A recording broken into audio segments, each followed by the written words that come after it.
Muito obrigado.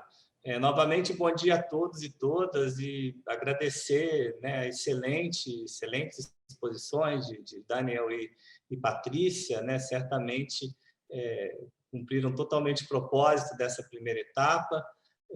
Lamentamos um pouco a dificuldade que o professor teve de entrar, né, o nosso terceiro convidado, mas ele está disponibilizando todo o material, né, e possivelmente gravará um vídeo também, e utilizaremos isso nos registros e também ficará à disposição de todos os interessados, porque a experiência de modelagem do Japão é também muitíssimo interessante. Eu vou dividir agora com Alex Cassenotti, né, eu estou aqui, estamos em espaços físicos diferentes, vou pedir para que o Alex ou o Bruno, e estamos aqui na Faculdade de Medicina da USP, né, a nossa equipe do projeto, o Provimed, e agora com o Alex nós faremos uma apresentação, né, e também abro depois para os nossos demais pesquisadores, sobre esse nosso estudo, né, na verdade, um estudo ainda em curso, né, com pouco tempo de existência, ele foi iniciado há alguns meses, nesse ano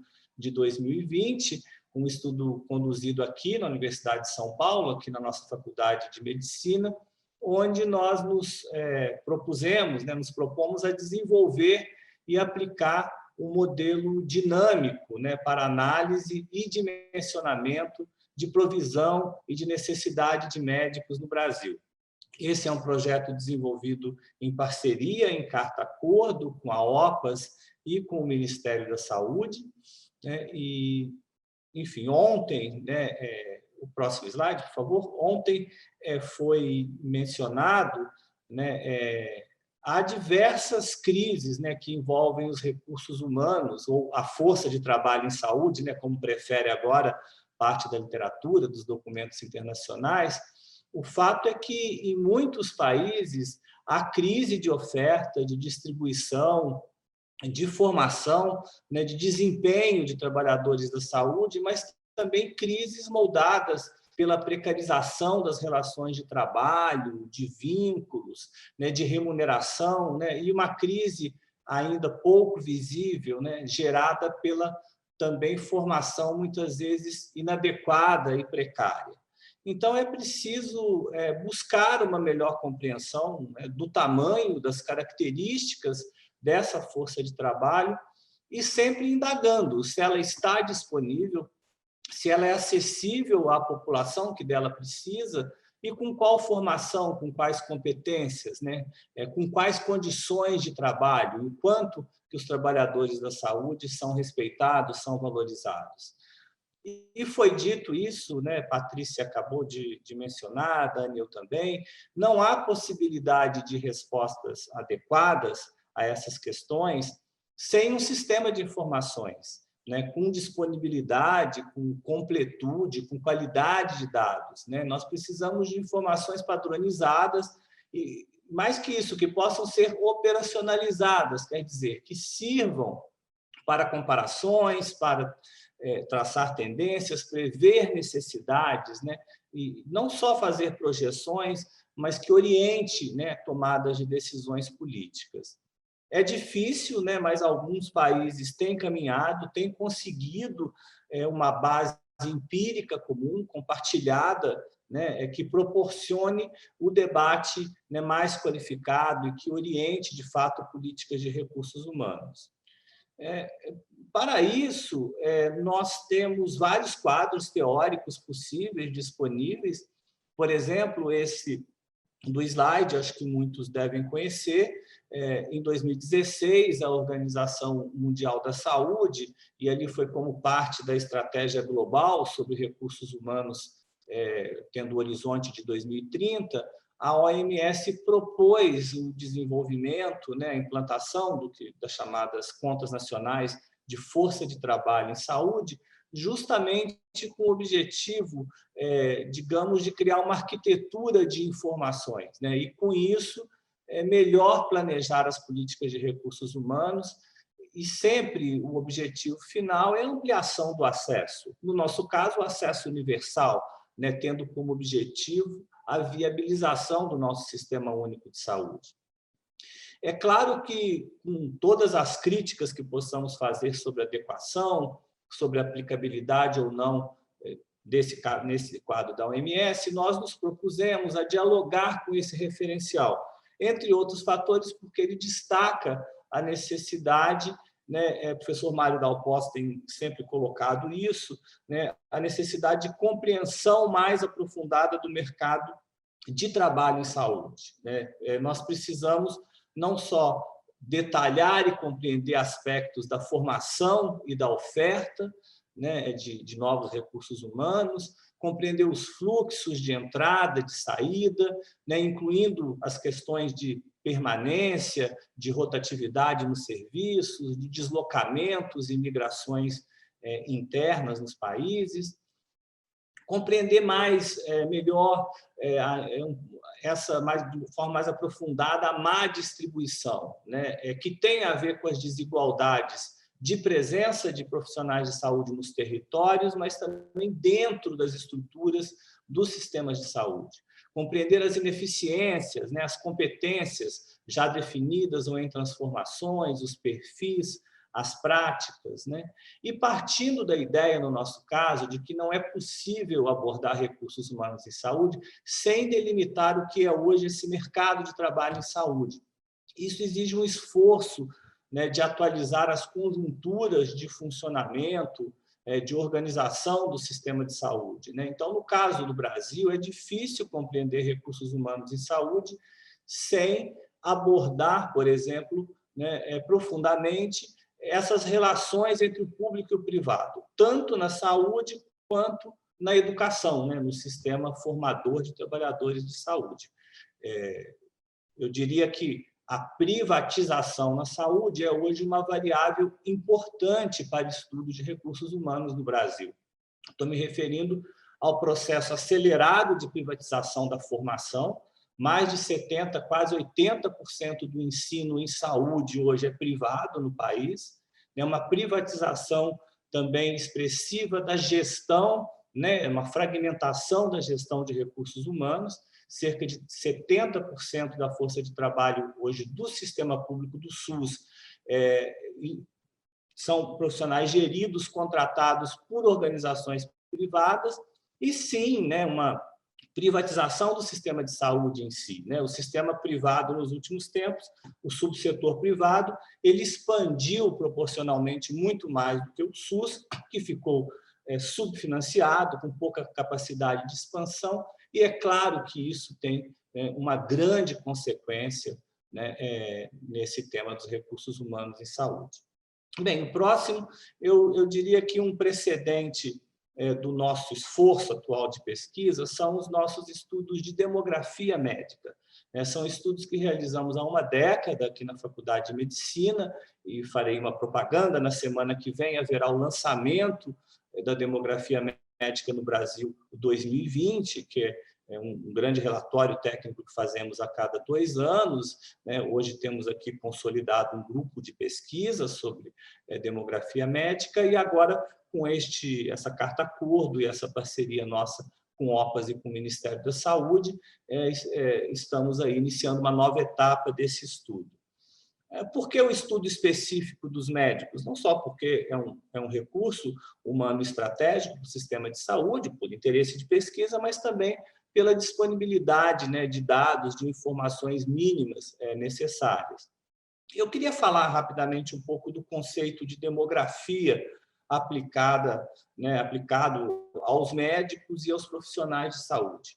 Isso não é novo, né? Os primeiros estudos sociodemográficos sobre médicos foram conduzidos, Mário Dalpós comentou, pelo professor Jean Bouy, lá na década de 1960, e ele argumentava que as análises demográficas clássicas, elas poderiam ser aplicadas às subpopulações de profissionais de saúde. Para ele, o eixo epistemológico da ciência demográfica, quer dizer, o futuro quantitativo de grupos humanos ao longo do tempo, seus movimentos, comportamentos, estruturas, ele poderia ser útil e instrutivo para compreender dinâmicas de grandes grupos de profissionais da saúde, no caso, os médicos, por exemplo, né? Recentemente, um artigo importante, autores revisaram esse referencial da demografia aplicada aos recursos humanos em saúde, e esses autores eles destacaram, né, que as entradas e as saídas no mundo de trabalho podem, né, ser estudadas segundo esses princípios da demografia, né? E vejam que há uma interdependência. A população, em geral, ela abastece a subpopulação de trabalhadores de saúde, que, ao fim, existe para atender às necessidades e demandas, né, de saúde da população. E, embora pouco explorada, né, a demografia da força de trabalho em saúde, ela tem avançado, né, não como um campo, né, de estudo exatamente, mas como técnica, como um instrumento adicional, coadjuvante, né, para, digamos, rechear modelos, mas também para planejamento, projeção de necessidade de recursos humanos, né? Isso tanto para sistemas nacionais como sistemas mais locais. Vejam, além de estudos de estrutura etária e de gênero dos trabalhadores, né, podemos explorar estimativas das taxas de entrada e saída no mercado de trabalho, mapeamento populacional, entender essa distribuição dos profissionais geograficamente e nas estruturas do sistema de saúde, análise de sobrevivência, compreender, né, por exemplo, por que fatores associados à rotatividade e à pouca permanência dessa força de trabalho nos serviços e várias outras dimensões de análise, né? Num outro mapeamento feito, acho que foram por colegas da Suíça, Chantal, né, professora Chantal e colegas, eles mapearam a diversidade de dados, de fontes, né, de usos de demografia médica. Isso está presente na literatura, em observatórios de políticas de recursos humanos, como o Observatório Europeu, né, da OCDE, e em países diversos, né? Tradicionalmente, a França, né, a Espanha, né, por meio também do trabalho da equipe, né, da professora Patrícia, Portugal, Canadá, né, são países, entre outros, que têm longa tradição em estudos mais amplos de demografia médica. Resumindo, assim, a demografia médica ela pode ser descrita como um estudo da população de médicos. Eu diria, acho que pode passar o próximo slide. Isso, né? Assim, a gente partimos, né, de dados sociodemográficos dos médicos, como idade, sexo, distribuição no território, mas também aspectos da formação, da graduação, especialização e o trabalho, quer dizer, a trajetória profissional, inserção no sistema de saúde e a diversidade de serviços, de práticas, de remuneração. E, claro, é preciso inserir aspectos do sistema de saúde, né? Aspectos dos setores público e privado, né? Dos tipos de serviço, né? E, ao fim, a necessidade, o acesso e o uso da população aos serviços de saúde, né? E a atenção desses profissionais, né? Eu repito, então, que vamos, na próxima semana, lançar uma nova publicação nesse sentido, mas para além, né, da descrição dessa oferta, de séries históricas, de atualização dos indicadores, né, uma pergunta de pesquisa que nós fizemos, né, acho que está no próximo slide, absolutamente desafiadora, né, justamente a partir desse acúmulo, né, e dessa organização, né, nesses 10 anos de melhor extração das melhores informações de base de dados, né, a partir disso, assumir essa pergunta de quantos e de quais médicos o Brasil precisa, né? Essa questão ela assume uma relevância, uma atualidade, né, diante da necessidade também de monitoramento, né, de avaliação, né, das políticas já implantadas, já em curso, né?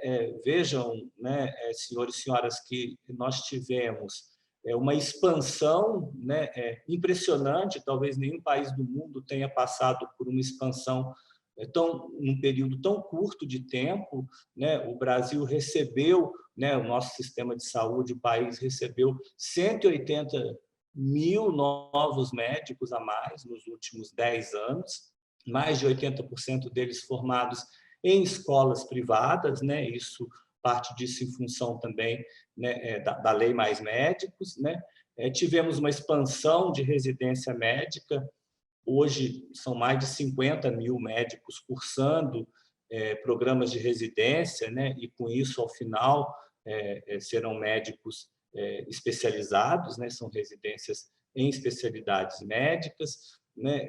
E precisamos, né, em função disso, não só acompanhar, monitorar, avaliar as consequências dessas decisões importantes que foram tomadas de maior oferta e provimento de médicos, e é uma oportunidade de aprimorar as bases de dados, né, de produzir novas evidências que possam, né, como eu disse antes, orientar decisões de políticas e de programas, né? E o final do planejamento de recursos humanos em saúde, não só de médicos, é aproximar a formação e a oferta das reais necessidades do sistema de saúde da população. Eu já estou caminhando para o final. Eu queria só falar um pouco que nós partimos de alguns pressupostos, né? Um deles é que a oferta, né, no caso dos médicos de graduação, de especialização, ela pode não estar adequada em quantidade nem em perfil de formação, né? Talvez um perfil não compatível com essa real necessidade do sistema de saúde. Uma segunda questão é que há escassez, há de fato escassez de médicos, mas também já há saturação, né, desses profissionais em determinadas localidades, serviços e especialidades, né? Vejam que o país alcançou 500 mil de médicos agora, em 2020, e convivemos, né, com desertos médicos, né, por exemplo, na atenção primária, em municípios ainda desassistidos, e uma superconcentração de médicos, por exemplo, em algumas estruturas do setor privado. Um outro pressuposto é que persistem desequilíbrios, né, entre oferta e demanda de médicos em áreas muito estratégicas para o SUS, para o sistema de saúde, como a atenção primária, a saúde mental, a urgência e emergência, né, citaria esses 3 níveis, por exemplo. Uma quarta questão é que nós tivemos mudanças, né, mudanças demográficas em curso, envelhecimento da população, né, longevidade associada à melhoria da saúde. Isso tudo resulta em maior demanda por cuidados contínuos, né? Então, teremos serviços, né, e profissionais com determinados perfis para atender também essa dimensão. E haverá necessidade de adequação da oferta a essas mudanças no nosso perfil, na situação de saúde, né, o perfil de adoecimento, de morte da população brasileira.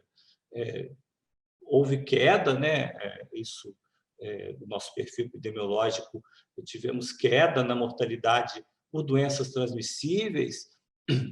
Vejam, mortalidade de menores de 5 anos, mortalidade por causas evitáveis, né? Tivemos avanços nesse sentido, mas nós temos que nos preparar para não só para emergências sanitárias e epidemias novas ou aquelas persistentes, né? Mas teremos, né, temos aumento de doenças crônicas não transmissíveis, diabetes, cardiovasculares, câncer, né? Infelizmente, no caso do Brasil, também uma persistência até aumento de mortes por causas externas, violências.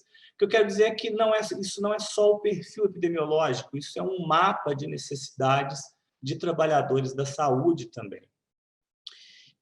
Temos mudanças nas novas gerações de profissionais de saúde, né? Nas características pessoais, na escolha de especialidade, de serviços, né? Importante esse aspecto da feminização da profissão, né? Mudaram também os padrões de trabalho, né, de perspectivas de horas trabalhadas, de vínculos. O momento da aposentadoria é uma perspectiva que muda, né? E um aspecto que são as tecnologias, né? Tá aí a telemedicina, a teleconsulta, que arrombou a porta durante a pandemia, veio para ficar e precisamos saber quais as consequências disso também. Novos modelos de prestação de cuidados, de organizar serviços, né? Novos formatos de propostos, de medir, mensurar produtividade, né? Uma diversidade de tipos de financiamento, né? Como que se remunera, como se contrata, os tipos de vínculos, e tudo isso altera, né? A configuração do trabalho em saúde, né? E eu disse, mas insisto, reconfigurações do sistema de saúde, né? Nós temos um acirramento do subfinanciamento do SUS, um encolhimento ou uma dificuldade de expansão do SUS e um privado em franco crescimento, né? Desde planos de saúde, clínicas populares. Então, isso não é trivial e isso afeta, né? Isso induz totalmente a formação, a circulação e a disponibilidade de força de trabalho. Enfim, a oferta e a demanda de recursos humanos elas são condicionadas por múltiplos fatores, né? Por escolhas profissionais, pelo mercado. No caso do Brasil, pela ação das entidades corporativas, isso é muito forte, um ingrediente importante, né, de ser considerado. Né? A indução, a regulação estatal centralizada. Né? Então, tanto isso interfere no aparelho formador, isso interfere no sistema de saúde.